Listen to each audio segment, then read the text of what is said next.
we wouldn't be able to operate the way we do without them. The bigger the better, that's just how it is.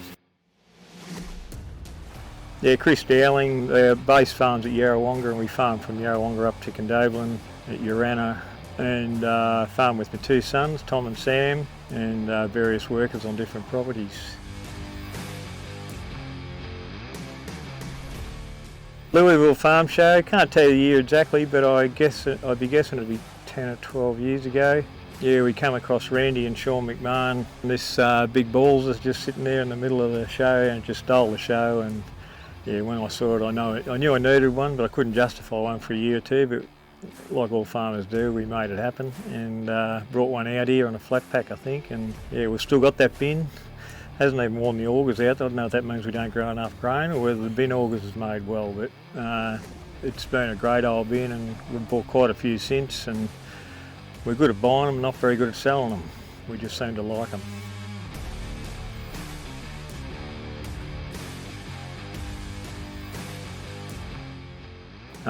We've got the old original 50 tonner try, and we've got two 72s, and we've just purchased this 78 tonner.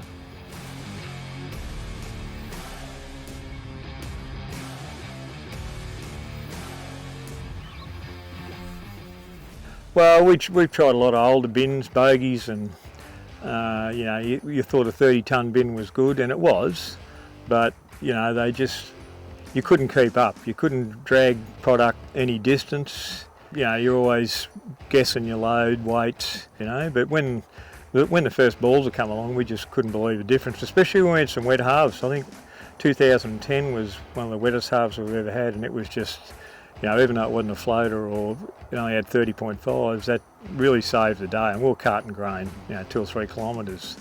And yeah, it was just a revolution. And then getting it out of the bags after harvest into trucks was just, you know, you could go and load your road trains, and yeah, it just wasn't an issue.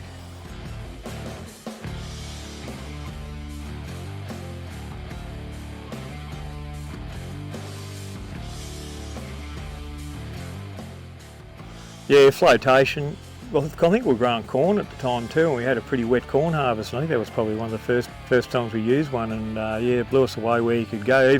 You could use it as a 25, 30 tonne bin, a 50 tonne, and it just went anywhere. It went anywhere a quad track could go. Yeah, that sort of cured us on that.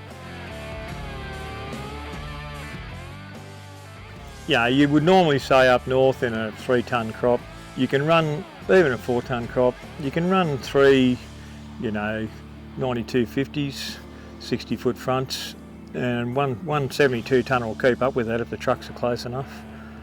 But you're motoring a bit of grain off, yeah.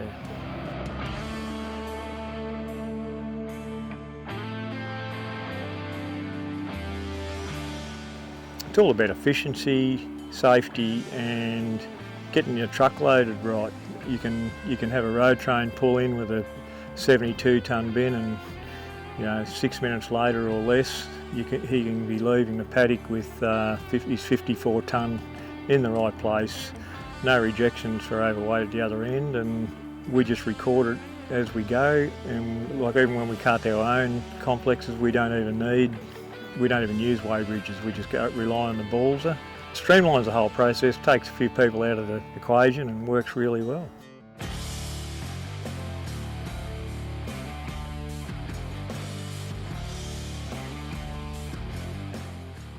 Well, I suppose everything grows together, you know, you get more headers, so you get another bin or two, you know, you just keep upsizing that way, and we'll probably go to bigger headers, these bigger ones get released, so yeah, look at all, there's been no real bottlenecks apart from the fact that with weather's our biggest hitch and wet ground in wet harvest, but no, we usually try to avoid bottlenecks, to be honest.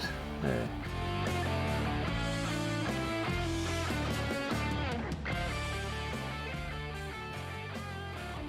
Well, that's a benefit I didn't really go down, but it completely, well, we do have one old field bin, 130 tonne bin, but you don't have people tied up on bins because you don't need them. And if you run a couple of 70 tonne Balzers, well, you've got your 150 tonne, you've got a few road trains kicking around, you can generally work without a field bin.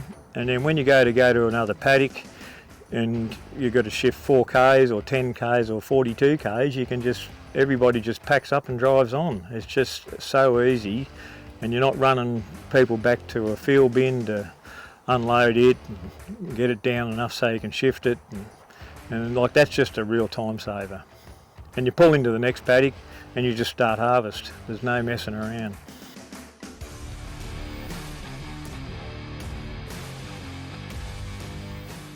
Well, all the above. We do spread out of them, spread urea out of them. Yeah, if we've got bags, we generally load in bags with them, out of bags, because you can have a road train ready before the train gets there, and plus you can load early in the morning when your bag mightn't split, hopefully. And yeah, they've just got a lot of advantages that way.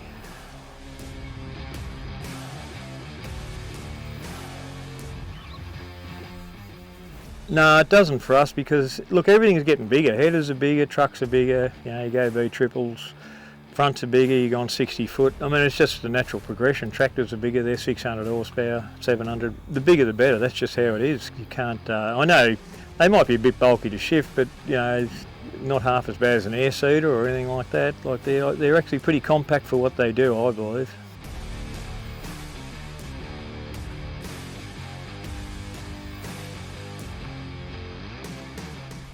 No, they definitely are. If they want to look at getting their weights right, knowing what's going on, and even flotation issues, and soil structure and all that sort of stuff. Like, they do float well. They don't seem to knock the ground around. They don't screw the ground around like a lot of the old bogey bins used to, because they turn. There's no screwing around on axles. Like, they're just quite clever the way they work.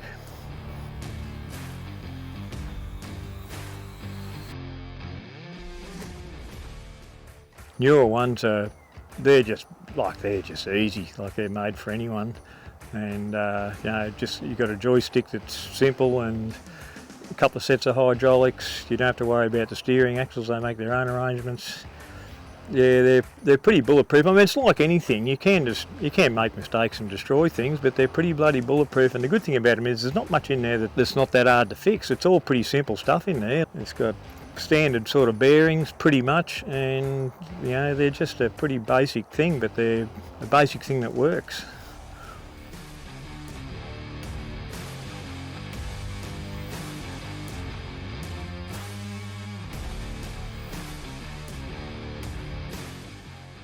Well, it's just so much easier, because the tractor and the bin just heads off, and the headers head off, and the trucks head off, and there's no messing around. It is a bit of an issue when we're shifting 200 or 300 kilometres, but we just find you put a 50k, you've got 50k tractors on these that we just shift them with, and we might even start doing it with a truck.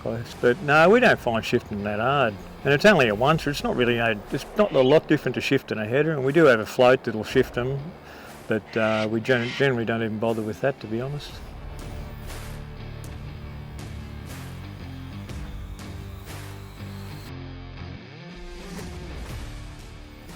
Well, it definitely is for us, because we wouldn't be able to operate the way we do without them. Unless, there might be other brands, but we've found them really good for what we do.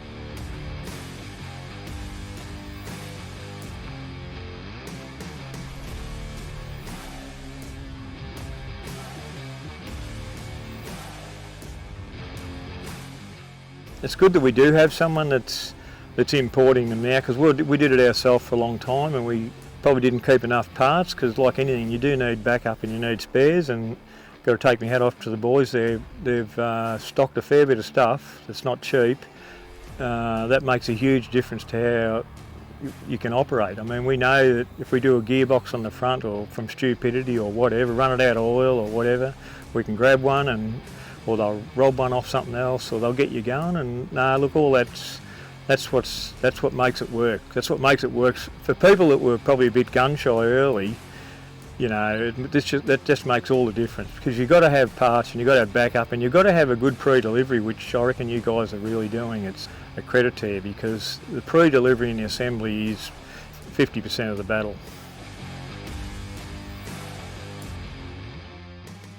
Generally, it's been a great experience owning Balzers, and right back to the days with Randy and Sean, and nothing that ever really stopped us. That's probably the main thing.